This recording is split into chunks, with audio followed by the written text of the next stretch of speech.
轻断食没效果是自律不够？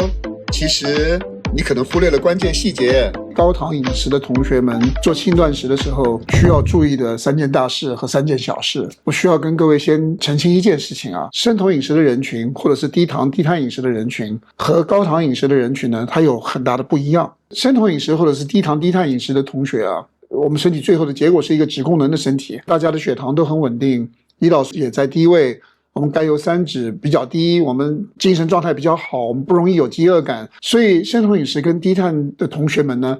它的一致性比较高，所以呢去讲解注意事项呢就比较简单。可是高糖饮食的同学的话呢，代谢健康的好坏啊，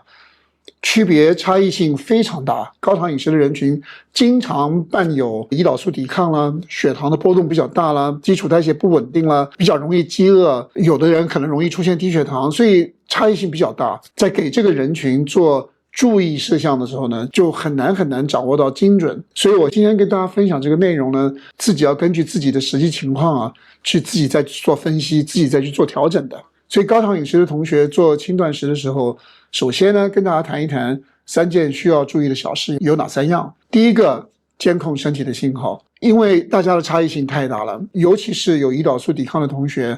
我们在做轻断食的时候，有一些同学是容易出现低血糖现象的。如果说你可以带一个动态血糖仪，你可以实时监测你自己血糖的变化，对你帮助会很大。在头几个礼拜好好的监测，过了几个礼拜之后，基本上问题就不大了，你身体适应了。就刚刚开始这一段时间，监测你的血糖变化是重要的，因为出现低血糖现象本身对身体的健康危害就比较大，所以我们要尽可能的避免会出现低血糖现象的发生，所以监测很关键。这个高糖饮食的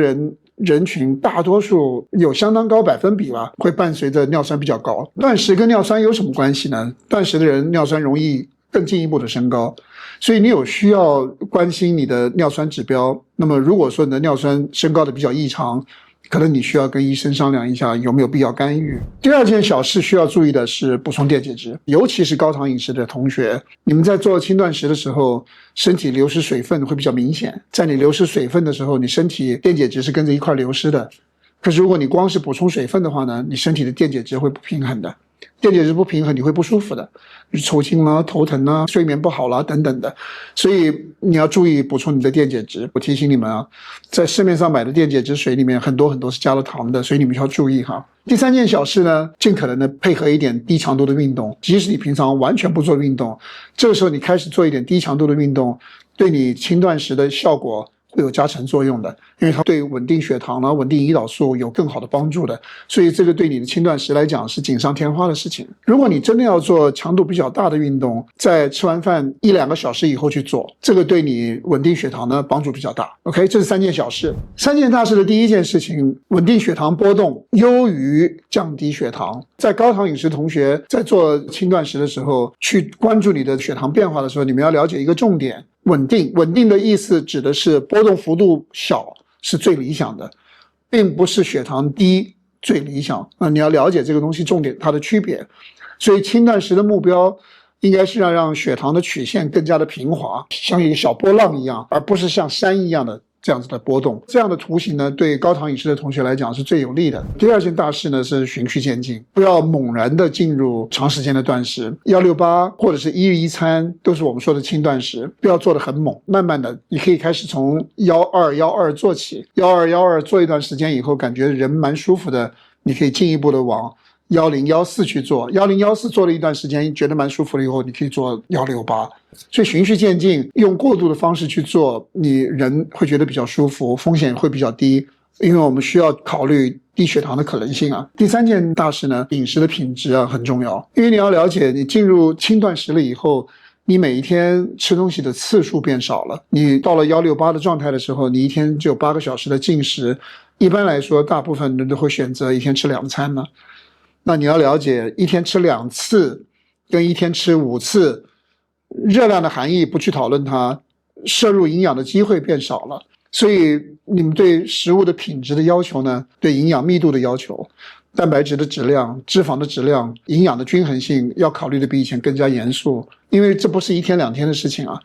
轻断食是长期在做的，如果你长期不注重营养，最终它是会伤害你健康的。1天2天当然不是问题了。在讲完3大事3小事之后，我可以跟各位想要做轻断食的同学们做个提醒啊，你去看有一些博主会告诉你说，你不用管你吃的东西是什么，反正8个小时的你把它吃完，另外16个小时不吃，轻断食就 OK 了。我跟各位说啊，垃圾食品啊，在任何情况下都不适合我们吃。如果你想要选择做轻断食了，说明你对于健康身体、对于健康生活是有追求的。追求是一种态度，既然如此，我们就把这个态度拿出来。我们要重视我们饮食的品质，尽量减少吃精加工食品，尽量减少吃外卖，尽可能的吃原本食物的状态。茄子就是茄子，土豆就是土豆，土豆跟土豆片是2回事，吃原来食物的状态，这是第一件事情提醒大家注意的。另外一件可以提醒大家注意的是，如果你是吃高糖饮食的人，然后你选择了轻断食了，我跟你说，你可以尝试看，你每一天的第2餐把碳水化合物的热量往下减，尽可能的在你的第2餐里面至少能够做到低糖低碳，你试试看，你的感觉差异会非常非常的大。谢谢大家。